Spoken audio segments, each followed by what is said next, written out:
Aryan chemistry class के इस YouTube channel में आप सभी का स्वागत है। आज से हम लोग ऑब्जेक्टिव क्वेश्चंस का सीरीज स्टार्ट कर रहे हैं, जिसमें चैप्टर वाइज हर एक चैप्टर का ऑब्जेक्टिव क्वेश्चन कुछ हम लोग सॉल्व करेंगे, देखेंगे क्या क्या किस प्रकार से क्या क्या इंपॉर्टेंट क्वेश्चन आता है, जो आप सभी के लिए काफ़ी इंटरेस्टिंग और इम्पोर्टेंट होने वाला है। इसमें हिंदी मीडियम और इंग्लिश मीडियम दोनों बच्चों के लिए व्यवस्था किया गया है। क्वेश्चन हिंदी में भी रहेगा, इंग्लिश में भी रहेगा। आप सभी के जो भी फ्रेंड होंगे, जो भी दोस्त हैं जो बोर्ड का एग्ज़ाम की तैयारी कर रहे हैं 2026 का, या नहीं तो नीट का, या आपको जेईई मेंस का कर रहे हैं, तो उन सभी के को कम से कम अपने वीडियो शेयर कर दीजिएगा ताकि उनको इसका फ़ायदा मिल सके। चलिए, आज का जो पहले इस सेशन में आज का जो पहला जो चैप्टर हम लोग देख रहे हैं वो सॉलिड स्टेट, जिसको हम लोग ठोस अवस्था कहते हैं। इसमें क्या क्या इंपॉर्टेंट क्वेश्चन है जिसको हम लोग सॉल्व करने की कोशिश करेंगे। जैसे इसमें पहला जो क्वेश्चन है देखा जाए तो कहता है कि the number of atoms per unit cell, per unit cell जो number of atoms in per unit cell अगर बात किया जाए तो किसमें कह रहा है, बीसीसी स्ट्रक्चर में कुल कितने एटम्स होंगे। अगर देखें हम लोग तो जिस प्रकार से अगर लिविंग ऑर्गेनिज्म का स्ट्रक्चरल फंक्शनल यूनिट हम लोग सेल को कहते हैं, उसी प्रकार से किसी क्रिस्टलाइन सॉलिड का जो स्ट्रक्चरल फंक्शनल यूनिट होगा, जो उसकी सभी प्रॉपर्टी को डिफाइन करेगा, उसे हम लोग कहते हैं यूनिट सेल। जो स्मॉलेस्ट यूनिट है उसको हम लोग क्या कहेंगे, यूनिट सेल। तो यूनिट सेल अगर देखा जाए तो फंडामेंटल 3 प्रकार का यूनिट सेल हम लोग देखते हैं। एक होता है सिंपल क्यूबिक, दूसरा होता है बीसीसी और तीसरा होता है एफसीसी। सिंपल क्यूबिक, बीसीसी और एफसीसी अगर देखें हम लोग तो सिंपल क्यूबिक में जो पॉइंट की संख्या, जो एटम्स की संख्या होती है 1, बीसीसी में एटम्स की संख्या 2 और एफसीसी में एटम की संख्या 4, यानी क्या कहेंगे 1 2 का 4। Simple cubic 1, BCC 2, FCC 4। अगर यहां देखा जाए तो हमारा बीसीसी पूछा है, यानी ऑप्शन नंबर क्या होगा, बी सही होगा। ठीक है, नेक्स्ट अगला कहता है कि एक कंपाउंड क्रिस्टलाइन सॉलिड है जो सॉलिड 2 एलिमेंट से मिलकर बना है। एलिमेंट X से बना है और एलिमेंट Y से बना है। X एलिमेंट का जो एटम है वह कॉर्नर पे है और Y एलिमेंट का जो एटम है वह कहाँ है, फेस के सेंटर पे है। अगर देखें हम लोग पहले यूनिट सेल का स्ट्रक्चर, क्यूबिक यूनिट सेल का स्ट्रक्चर बनाकर अगर हम लोग देखें तो देखिए ये यूनिट सेल है, क्यूबिक यूनिट सेल बनाए हैं, जिसमें हर एक कॉर्नर पे, अगर कॉर्नर पे बात करें तो ये एटम X हो गया। प्रत्येक कॉर्नर पे एक एक एटम है जो X को रिप्रेजेंट कर रहा है। ठीक है, और फेस के सेंटर पे जो एटम है वह Y है। This one is atom X और यहाँ पर क्या है, Y है। तो कह रहा है कि बताइए क्या फॉर्मूला होगा। तो अगर कॉर्नर पे यूनिट सेल के किसी कॉर्नर पे अगर है तो उस कॉर्नर वाले एटम की एक यूनिट्स के लिए जो भागीदारी है वह होता है 1/8। यानी कॉर्नर पे अगर किसी यूनिट सेल के कॉर्नर पे जो एटम है क्यूबिक यूनिट सेल का, वो कॉर्नर पर एक यूनिट सेल के लिए उसकी भागीदारी होती है 1/8 और टोटल कॉर्नर्स कितने होते हैं एक क्यूब में, 8, तो इज इक्वल टू हो गया 1, यानी X एटम की संख्या कितना हो गई, 1। अगर फेस पर कोई एटम है तो फेस पर के एटम के लिए एक यूनिट सेल के लिए भागीदारी होता है 2। अगर फेस की संख्या देखें क्यूब में तो 6, यानी इज इक्वल टू 3, यानी Y atom is equal to 3। तो फॉर्मूला क्या निकल के आया, XY3, यानी कंपाउंड का फॉर्मूला क्या होगा, XY3। ए नंबर ऑप्शन सही होगा। अगला क्वेश्चन कहता है कि in covalent solid particles which occupy lattice point, कहता है कोवैलेंट सॉलिड में कौन सा पार्टिकल लैटिस पॉइंट के, क्योंकि लैटिस पॉइंट के रूप में या तो एटम होंगे या आयन होंगे या मॉलिक्यूल हो सकता है। तो कहता है कि कोवैलेंट सॉलिड में क्या होगा, आयन होगा कि मॉलिक्यूल होगा कि एटम होगा।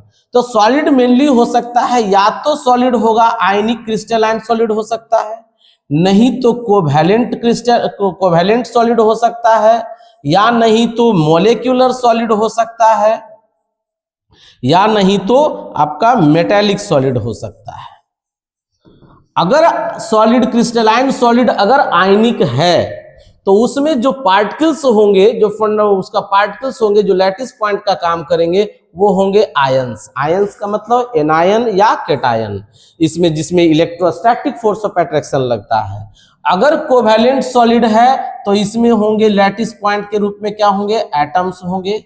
अगर सॉलिड मॉलिक्यूलर है तो इसमें होगा मॉलिक्यूल्स, और अगर सॉलिड मेटेलिक है तो इसमें होगा मेटल एटम।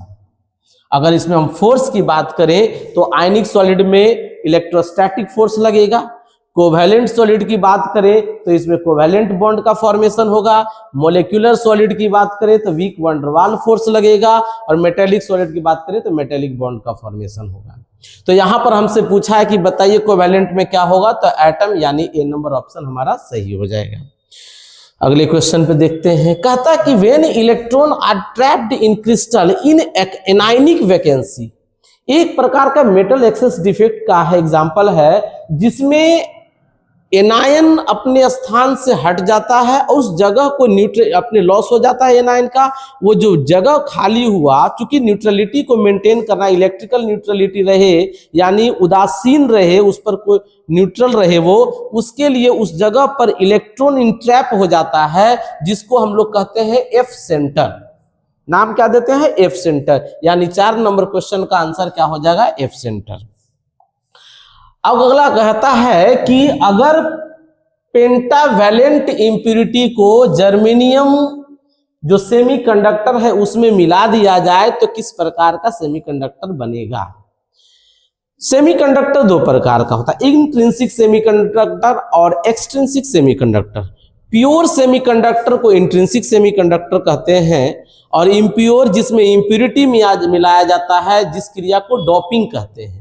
और डोपिंग करने के बाद कौन सा सेमीकंडक्टर बनेगा, यानी इंप्यूरिटी अशुद्धि मिलाने के बाद कौन सा सेमीकंडक्टर बनेगा, उसी के बारे में कह रहा है। जर्मेनियम सेमीकंडक्टर है, जिसमें कह रहा है कि तो एक चीज जानो कि ट्राईवैलेंट कहा जाता है बोरॉन फैमिली को। ट्राईवैलेंट जिसको हम लोग 13 ग्रुप, थर्ड ए कहो या नहीं तो 13 ग्रुप कह सकते हो। अगर इस ग्रुप का एलिमेंट किसी का डोपिंग किया जा रहा है अगर सेमीकंडक्टर में, प्योर सेमीकंडक्टर में, तो उससे जो बनेगा सेमीकंडक्टर, उसे पी टाइप सेमीकंडक्टर कहते हैं। किसी का भी, बोरॉन का कर दो, एल्युमिनियम का कर दो, गैलियम का, किसी का भी कर दो डोपिंग, ये चूंकि इसी ग्रुप का है तो इससे जो बनेगा वह क्या होगा, पी टाइप सेमीकंडक्टर बनेगा। अगर पेंटावैलेंट हो नाइट्रोजन फैमिली। अगर इस ग्रुप का कोई हो जिसे 5A ग्रुप कह सकते हो, या नहीं तो 15 ग्रुप कह दो। अगर इस ग्रुप का कोई एलिमेंट का डोपिंग सेमीकंडक्टर में तुम कर रहे हो, तो जो सेमीकंडक्टर बनेगा वह एन टाइप सेमीकंडक्टर बनेगा। क्या बनेगा, एन टाइप सेमीकंडक्टर बनेगा। तो इस प्रकार से हमसे पूछ रहा है कि पेंटावैलेंट का कर रहे हैं, यहाँ पर ऑप्शन होगा बी नंबर ऑप्शन सही हो जाएगा। नेक्स्ट है कि रेसिस्टेंस ऑफ मरकरी बिकम्स 0, यानी मरकरी का प्रतिरोध किस ताप पर शून्य होता है। तो 4 केल्विन टेम्परेचर पर मरकरी का जो है रेसिस्टेंस क्या होगा, शून्य हो जाएगा। ठीक है। नेक्स्ट है when molten zinc is cooled to solid state assume HCP structure. मतलब कहता मोल्टेन जिंक को जब गला हुआ जिंक, पिघला हुआ जिंक को ठंडा करते हैं, तो ठंडा करने के बाद सॉलिडिफाई होके जो बनाता है, जो ठोस बनता है, वो कौन सा ठोस बन रहा है, HCP बना रहा है। स्ट्रक्चर क्या बना रहा है, HCP बना रहा है। तो कहता बताइए उसमें नियरेस्ट नेबर्स की संख्या क्या है। नियरेस्ट नेबर की संख्या पूछने का मतलब हमसे कोऑर्डिनेशन नंबर पूछ रहा है, क्योंकि कोऑर्डिनेशन नंबर हिंदी में उसी को समन्वय संख्या कहते हैं। यानी हमसे जानना चाह रहा है कि बताइए HCP में समन्वय संख्या क्या है। समन्वय संख्या कहा जाता है कि किसी एक पार्टिकल को चारों ओर जितने सबसे नजदीकी पड़ोसी कौन सा पड़ोसी? जो सबसे नजदीक हो, दूर वाले को नहीं। यानी कि आपका घर अगर ले ले तो आपके घर की दीवार जिसके दीवार से जस्ट टच कर रहा है उसी को सबसे नजदीकी पड़ोसी कहेंगे।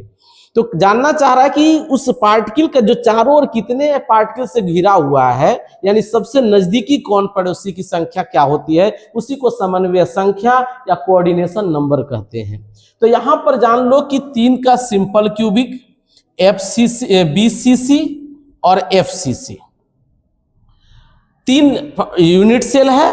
सिंपल क्यूबिक में जो कोऑर्डिनेशन नंबर होता है वह होता है 6, BCC में जो कोऑर्डिनेशन नंबर होता है वह होता है 8 और FCC में कोऑर्डिनेशन नंबर होता है 12।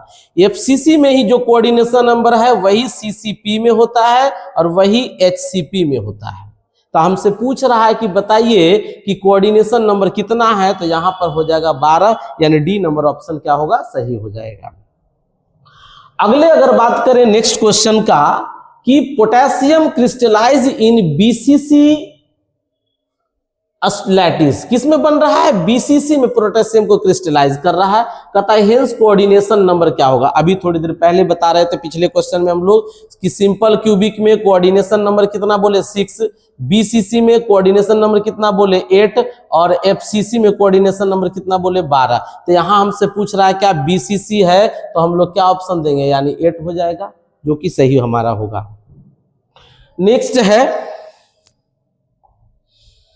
Which has HCP crystal structure, किसमें HCP क्रिस्टल स्ट्रक्चर किसमें बनाता है? तो देखो NaCl का जो स्ट्रक्चर है वह है FCC, सीजियम क्लोराइड यानी इसका स्ट्रक्चर है BCC, ठीक है। और ये NaCl का स्ट्रक्चर क्या हो गया, FCC, सीजियम क्लोराइड क्या हो गया, BCC, और इसका जो है जिंक का है उसका स्ट्रक्चर क्या है, HCP। और रुबिडियम क्लोराइड अलग अलग टेम्परेचर पर अलग अलग स्ट्रक्चर बनाता है। जैसे एट स्टैंडर्ड टेम्परेचर, अगर स्टैंडर्ड टेम्परेचर प्रेशर की बात करें तो इसका जो है स्ट्रक्चर NaCl के जैसा होता है, यानी कैसा होगा, FCC हो जाएगा। यही अगर इसका high temperature and high pressure पर अगर हम लोग बात करें तो इसका जो स्ट्रक्चर सीजियम क्लोराइड के जैसा हो जाएगा, यानी कैसा हो जाएगा, BCC। तो हमसे पूछा कि HCP क्रिस्टल किसका है, तो ऑप्शन क्या कहेंगे, जिंक, यानी सी नंबर ऑप्शन हमारा सही हो जाएगा। नेक्स्ट अगला कहता है कि in solid lattice cation has lattice site and located at an interstitial position. तो कौन सा डिफेक्ट हो रहा है, मतलब केटायन जो है इंटरस्टिशियल ऐसे समझो कि ये जो एटम को अरेंज करने के बाद ये जो खाली जगह रह जाता है इसे इंटरस्टिशियल साइट या वैकेंट जगह भी कहते हैं। तो कह रहा है कि अगर केटायन आ जा रहा है तो किस प्रकार का डिफेक्ट होगा। तो यहां अगर बात करें, देखो शॉर्ट की डिफेक्ट में क्या होता है कि अपने पोजीशन से एक केटायन और एक एनायन यानी एक जोड़ी आयन का मिसिंग होता है, अपने जगह से मिस कर जाता है, उस जगह पे वैकेंसी हो जाती है। तो उसके कारण जो डिफेक्ट होता है उसे शॉर्ट की डिफेक्ट कहते हैं। फ्रैंकल डिफेक्ट में क्या होता है कि केटायन का साइज चूंकि छोटा होता है और एनायन का साइज बड़ा होता है, तो होता है कि केटायन अपने जगह से हट कर करके जो खाली जगह बीच में है उस जगह पे आ जाता है, यानी अपने जहां पोजीशन पे होना चाहिए वहां ना होकर के दूसरे जगह चला जाता है। हालांकि उसमें आयन में कमी नहीं हुआ, आयन उतना ही है, लेकिन केवल अपने पोजीशन से हट गया। और पोजीशन से हट, चूंकि केटायन का साइज छोटा तो वही अपने पोजीशन से हटेगा। तो वही कह रहा कि केटायन अगर इंटरस्टिशियल जगह पे आ जाए तो उस स्थिति में कौन सा दोष होगा, तो उस केस में जो दोष होगा वो क्या होगा, फ्रैंकल डिफेक्ट होगा। ठीक है, अगला कहता है कि total number of lattice arrangement in different type. Total कितने तरह का है, तो 14 टाइप का अरेंजमेंट है, जिसे ब्रेविस लैटिस के रूप में जाना जाता है, के नाम से जानते हैं। ब्रेविस लैटिस की संख्या भी आपसे पूछ सकता है, ऐसे ना क्वेश्चन पूछ के आपसे पूछेगा कि बताइए ब्रेविस लैटिस की संख्या कितनी होती है, तो वहां पर हम लोग कह देंगे 14 टाइप। अगर पूछ दिया क्रिस्टल सिस्टम कितने प्रकार का है, ठीक है। तो क्रिस्टल सिस्टम की अगर हम लोग बात करें तो crystal system there are 7 types का होता है। तो अगर क्रिस्टल सिस्टम पूछता है तो 7, और अगर ब्रेविस लैटिस पूछता है या यूं कहते हैं कितने अरेंजमेंट टोटल कितने प्रकार का है तो 14, यानी इसमें डी नंबर ऑप्शन सही होगा। नेक्स्ट अगला कहता है कि coordination number of sodium ion in NaCl। देखो NaCl एक FCC स्ट्रक्चर है, यानी face centred cubic unit cell है, जिसमें कि Na+ आयन और Cl- आयन इन दोनों के कोऑर्डिनेशन नंबर का अगर देखा जाए तो 6:6 होता है। तो यहां पर अगर सोडियम का पूछा है तो हम लोग क्या बोलेंगे, 6 होगा, यानी सी नंबर ऑप्शन सही होगा। 13 में पूछ रहा है कि Frenkel defect is observed in, किसमें फ्रैंकल डिफेक्ट होता है। तो समझो NaCl में जो है वह है शॉर्टकी डिफेक्ट, ग्रेफाइट में पॉइंट डिफेक्ट होता है, बहुत तरह का पॉइंट डिफेक्ट होता है, सिल्वर क्लोराइड में फ्रैंकल डिफेक्ट होता है, और ZnO मेटल एक्सेस डिफेक्ट के अंदर आता है। यानी कि अगर हमसे क्वेश्चन पूछा चूंकि फ्रैंकल डिफेक्ट, यानी यहां आंसर क्या होगा, AgCl। अगर यही क्वेश्चन पूछे कि बताइए किस में दोनों डिफेक्ट होता है, शॉर्टकी डिफेक्ट और फ्रैंकल डिफेक्ट दोनों किस में पाया जाता है, तब ऑप्शन आपको अगर रहेगा वहां पर क्या मारोगे, AgBr। इसमें दोनों डिफेक्ट पाया जाता है, शॉर्टकी और फ्रैंकल दोनों तरह का डिफेक्ट पाया जाता है। कहता है which type of crystal defect change the density of crystalline solid unit cell, किस प्रकार के डिफेक्ट में डेंसिटी बदल जाएगा। डेंसिटी बराबर क्या होता है, आप जानते हो कि density is equal to mass by volume, यानी डेंसिटी दो चीजें से चेंज कर सकती है, या तो मास बदल जाए या वॉल्यूम बदल जाए। यूनिट सेल जो है, क्यूबिक यूनिट सेल है, उसका जब तक साइड्स नहीं बदलेगा तब तक उसका वॉल्यूम चेंज होने वाला नहीं, क्योंकि वॉल्यूम क्या होगा, AQ, ये चेंज होने वाला नहीं। वॉल्यूम एक तरह से देखा जाए तो यूनिट सेल का फिक्स है। हाँ, अगर इसमें जो लैटिस पॉइंट है, जो एटम्स है, अगर ये एटम अगर लॉस हो जाए, कुछ एटम का लॉस हो जाए, तो लॉस होने के कारण क्या होगा, मास का लॉस हो जाएगा, मास में कमी आएगा। अगर मास में कमी आएगा तो जाहिर सी बात है डेंसिटी घट जाएगा, कमी आ जाएगा। तो यहां पर देखो अभी बता रहे थे कि शॉर्टकी डिफेक्ट में क्या है कि एक पेयर आयन अपने स्थान से हट जाता है, मिस हो जाता है। यानी जब पेयर ऑफ आयन अपने जगह से हटा तो मास में क्या आ गया, कमी आ गया, और जब मास में कमी आ गया तो डेंसिटी भी क्या होगा, घट जाएगा। जबकि फ्रैंकल डिफेक्ट में क्या है कि उसमें अपने पोजीशन से केवल हटता है, अपने स्थान से कैटायन हट करके दूसरे जगह इंटरस्टिशियल साइट में आ रहा है, उसमें लॉस नहीं हुआ, केवल उसका डिस्प्लेस हो गया, वहां अपने जगह से डिस्प्लेस हो गया है। ठीक है, तो वहां मिसप्लेसिंग हो रहा है, मिसिंग नहीं हो रहा है, मिसप्लेसिंग हो रहा है। इस वजह से उसका मास में कोई परिवर्तन नहीं होगा, जिसके वजह से फ्रैंकल डिफेक्ट के मास में कोई परिवर्तन नहीं होता। तो यहां पूछ रहा है हमसे क्या कि बताइए किसमें डेंसिटी, कहता type of crystal defect change the density, तो डेंसिटी का चेंज किसमें होगा, फ्रैंकल डिफेक्ट में होगा। शॉर्टकी डिफेक्ट में density change, sorry Frenkel defect में डेंसिटी चेंज नहीं करेगा, जबकि शॉर्टकी डिफेक्ट में डेंसिटी घट रहा है, यानी हमारा ऑप्शन नंबर क्या हो जाएगा, ए नंबर ऑप्शन सही हो जाएगा। फ्रैंकल में तो मास में ही कोई परिवर्तन नहीं हुआ, जब मास में परिवर्तन नहीं हो तो डेंसिटी में भी परिवर्तन नहीं होगा। शॉर्टकी में चूंकि मास में परिवर्तन हो गया इसलिए डेंसिटी में भी परिवर्तन होगा। मास कम जा रहा है, अपने जगह से हट गया, वैकेंसी हो गई, जिसके वजह से उसका डेंसिटी भी घट जाएगा। अगला क्वेश्चन देखिए, which of the following is non crystalline और एमॉर्फस। इसमें कहता है बताइए कौन नॉन क्रिस्टलाइन है, एमॉर्फस है। ग्रेफाइट और डायमंड ये दोनों कोवैलेंट क्रिस्टलाइन सॉलिड है। दोनों कैसा है, कोवैलेंट क्रिस्टलाइन सॉलिड है, यानी दोनों क्रिस्टलाइन हो गया। कॉमन साल्ट का फॉर्मूला है NaCl, सोडियम क्लोराइड, और जानते हो कि इसमें ये क्या है, तो आयनिक सॉलिड है, आयनिक क्रिस्टलाइन सॉलिड है। तो ये तीनों तो क्रिस्टलाइन हो गए, यानी बचा कौन ऑप्शन हमारा, ग्लास, प्लास्टिक, स्टार्च, ये सभी एमॉर्फस है। एमॉर्फस सॉलिड वह है जिसकी ज्योमेट्री फिक्स नहीं होती है, अरेंजमेंट रेगुलर नहीं होता है, लॉन्ग रेंज ऑर्डर उसका फॉलो नहीं होता है। जबकि क्रिस्टलाइन सॉलिड वह है जिसकी ज्योमेट्री फिक्स होती है, अरेंजमेंट रेगुलर होता है और लॉन्ग रेंज ऑर्डर का फॉलो करता है। अगर देखा जाए अगला है एम्प्टी स्पेस इन BCC। मतलब बीसीसी में कहता कितना जगह खाली रह गया, खाली रह गया उससे सबसे पहले समझो कि पैक कितना कर पाया। पैक कहने का मतलब कि ये यूनिट सेल है, यूनिट सेल में क्या है कि लैटिस पॉइंट जो है वो लैटिस पॉइंट सिंपल क्यूबिक की बात करें तो केवल कॉर्नर पे होता है, अगर फेस सेंटर्ड की बात करें तो प्रत्येक फेस पर भी होगा, अगर बीसीसी की बात करें तो एक बॉडी के सेंटर में भी होगा कॉर्नर के अलावे। यानी ये जो पार्टिकल्स है ये कुछ ना कुछ तो वॉल्यूम ऑक्युपाई कर रहा होगा। तो कहना चाह रहा है कि पैकिंग फ्रैक्शन यानी ये जो पार्टिकल है कितना वॉल्यूम पैक कर पाता है। तो तीन प्रकार का unit cell, simple cubic, BCC और एफसीसी। सिंपल क्यूबिक में जो पैकिंग फ्रैक्शन वह है 52%, यानी टोटल यूनिट सेल के टोटल क्यूबिक यूनिट का, क्यूब का जो टोटल यूनिट है वॉल्यूम है, उस वॉल्यूम का 52% वॉल्यूम ये लैटिस पॉइंट जो है वो ऑक्युपाई कर रहा है। मतलब खाली जगह कितना रह गया तो 48%, यानी 48% जगह क्या है वह खाली रह गया, क्योंकि 52% ही वॉल्यूम को ऑक्युपाई किया, 52% ही वॉल्यूम को घेर पाया है, पूरा वॉल्यूम को घेर पाया नहीं, यानी कि खाली कितना रह गया 48%।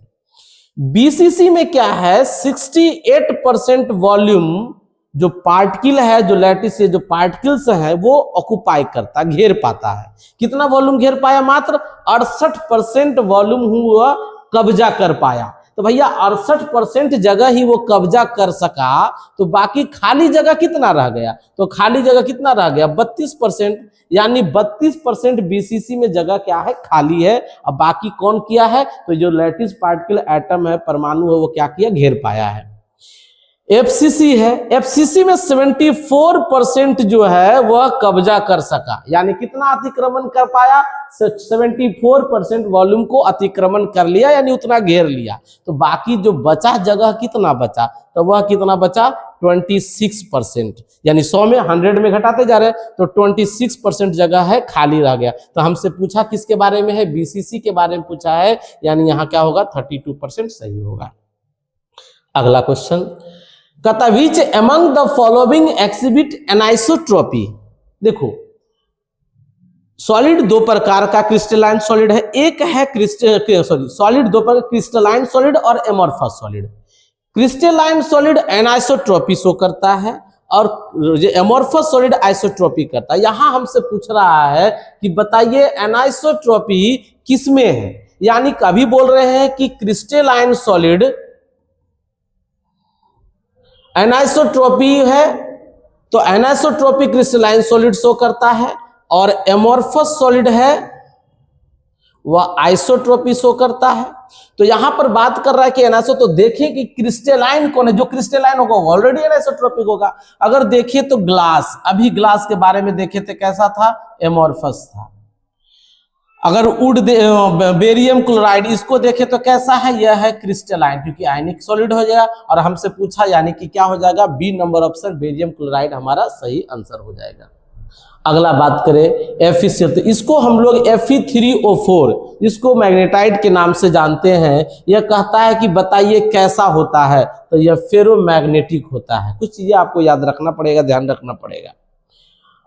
अगला है कहता the radius ratio of tetrahedral shape, ये इंपॉर्टेंट है। रेडियस रेशियो, रेडियस रेशियो किसे कहा जाता है, तो केटायन और एनायन के रेडियस के रेशियो को रेडियस रेशियो कहा जाता है।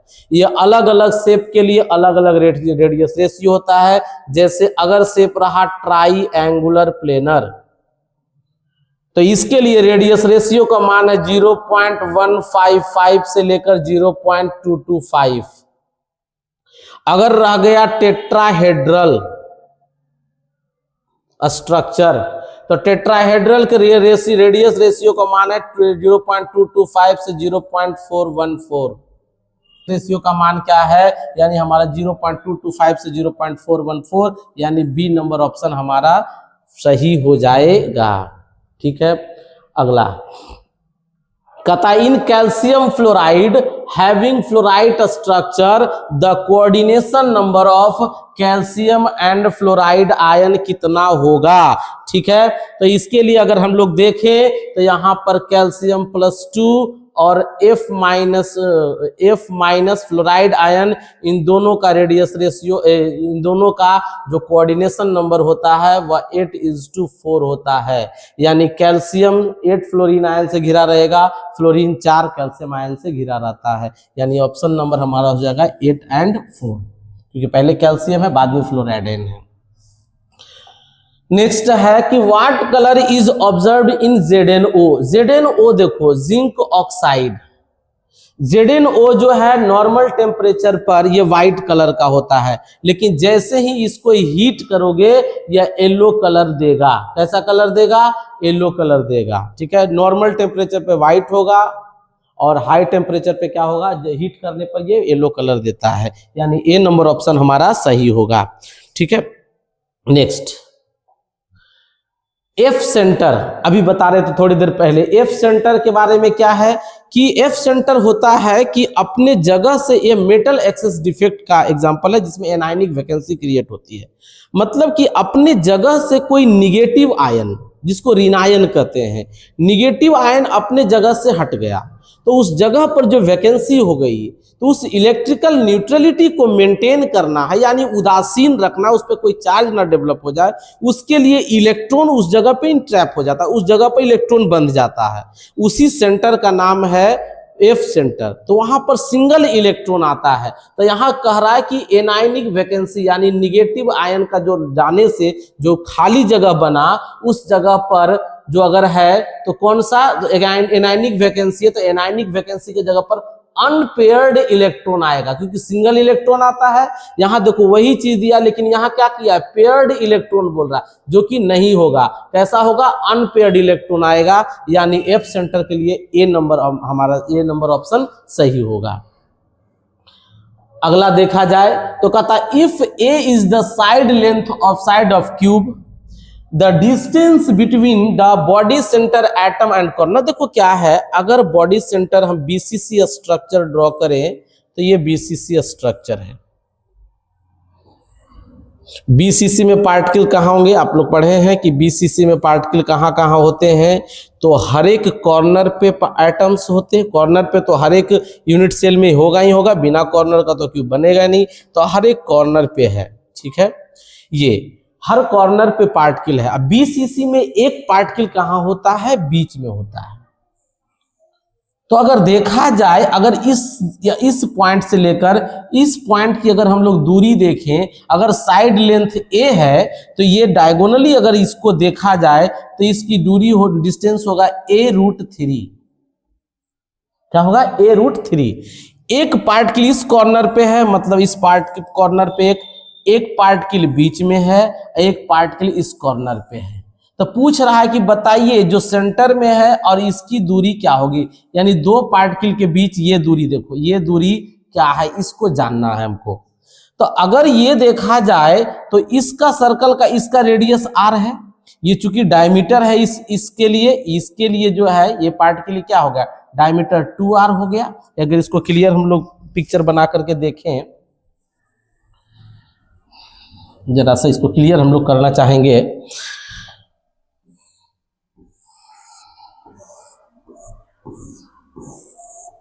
ये देखो क्यूब बन गया।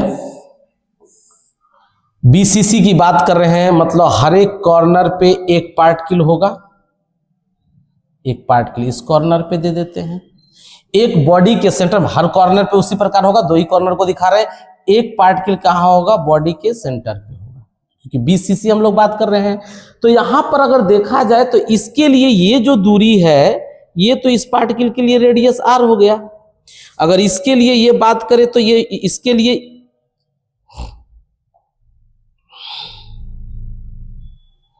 अगर इसके लिए हम लोग ये बात करें तो ये r हो गया, और ये पूरा डायमीटर जा रहा है कितना? ये 2r। तो अगर ये पूरी दूरी की बात करें तो r + 2r + r = कितना हो गया? 4r। और चूंकि अगर इसका साइड लेंथ a हो तो ये पूरी जो दूरी है, अगर पूरा दूरी देखें हम लोग,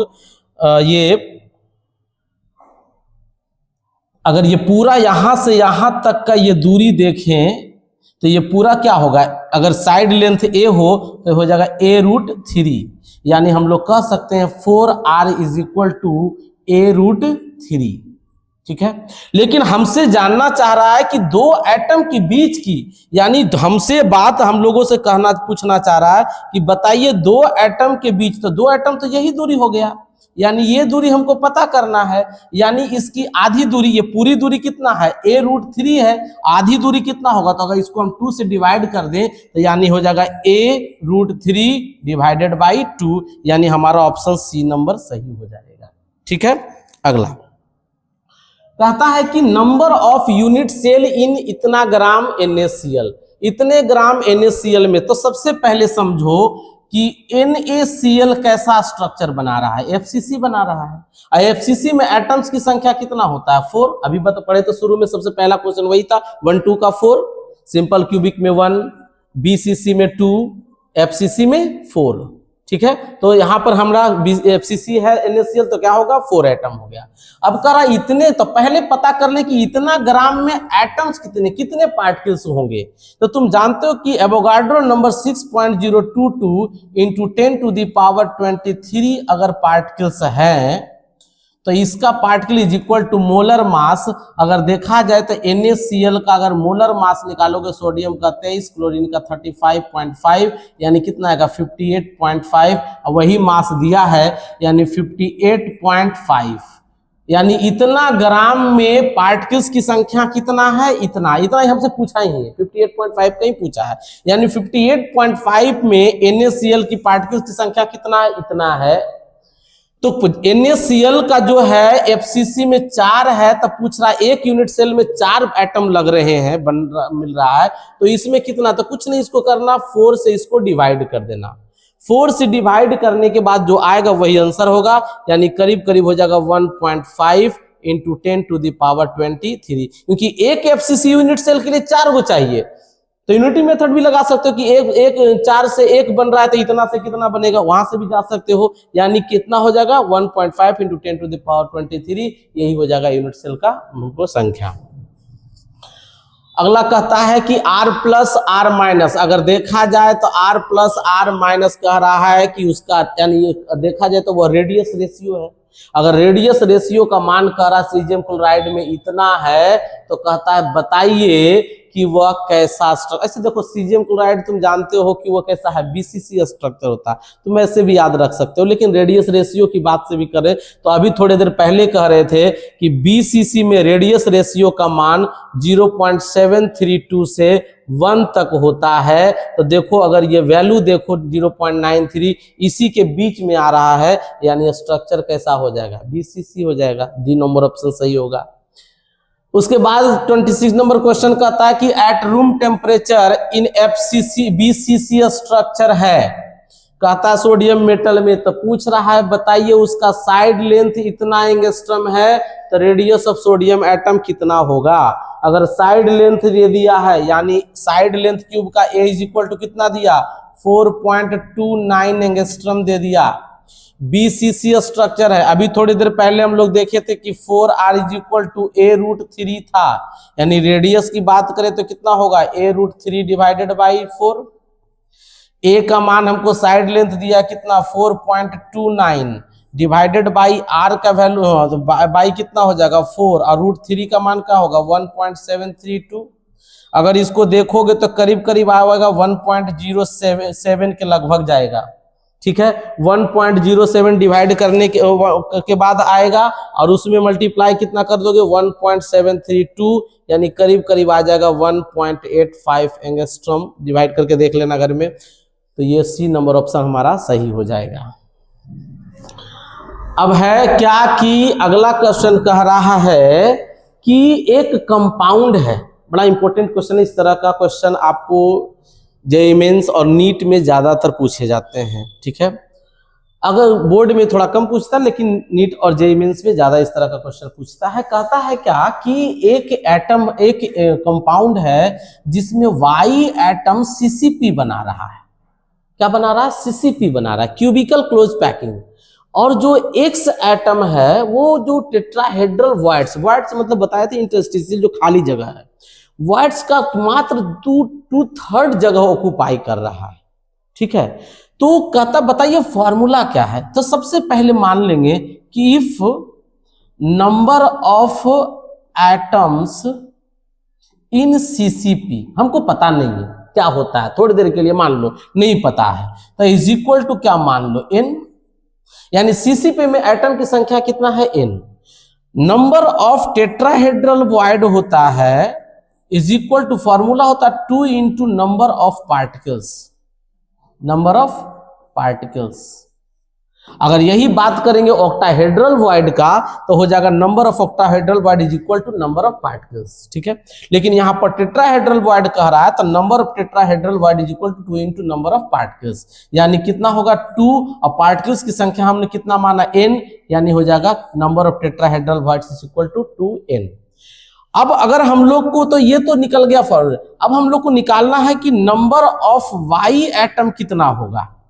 तो नंबर ऑफ वाई एटम होगा, वाई एटम क्या बना रहा है, सीसीपी बना रहा है, और सीसीपी में एटम हमने कितना माना n, यानी हो जाएगा n, क्योंकि सीसीपी में हमने n एटम माना। नंबर ऑफ x एटम अगर हमसे जानना चाहे तो नंबर ऑफ x एटम अगर बात करें तो x एटम क्या कर रहा है, 2/3 of tetrahedral void, tetrahedral void का 2/3 भाग ऑक्युपाई कर रहा है, पूरा नहीं कर रहा है बल्कि क्या कर रहा है, 2/3 ही कर रहा है। तो अगर देखा जाए तो टेट्राहेड्रल वॉइड की संख्या हमको 2n मिला है, 2n, और मात्र ऑक्युपाई कितना कर रहा है, तो 2/3 कर रहा है। यानी अगर देखें तो यहां पर आएगा 2 to 4, यानी 4n बाई कितना हो गया 3। तो अगर x बटा y का रेशियो हम लोग देख लें तो x का रेशियो आया 4n/3, y का रेशियो कितना है n है, इन दोनों अगर करेंगे तो क्या n से n कट जाएगा, यानी क्या आ जाएगा 4/3, यानी फॉर्मूला जो निकल के आएगा वो आएगा x 4 है और y कितना है 3 है, यानी फॉर्मूला आएगा x4 y3, यानी बी नंबर ऑप्शन हमारा सही हो जाएगा। ठीक है, तो इस प्रकार से इस सेशन में हम लोग सॉलिड स्टेट के करीब करीब जितने टाइप से क्वेश्चन पूछा जाता है वो सभी क्वेश्चन को टच करने का कोशिश किए। और जो भी है वीडियो अगर अच्छा लगा हो तो लाइक और शेयर जरूर कर दे दोस्तों को बीच, और बताएं उन लोग को भी कि क्वेश्चन वहाँ सीरीज स्टार्ट हो गया है, ताकि जो तैयारी कर रहे हैं कंपटीशन का या आपको बोर्ड का उसको फायदा मिल सके इससे। ओके, चलिए बाय।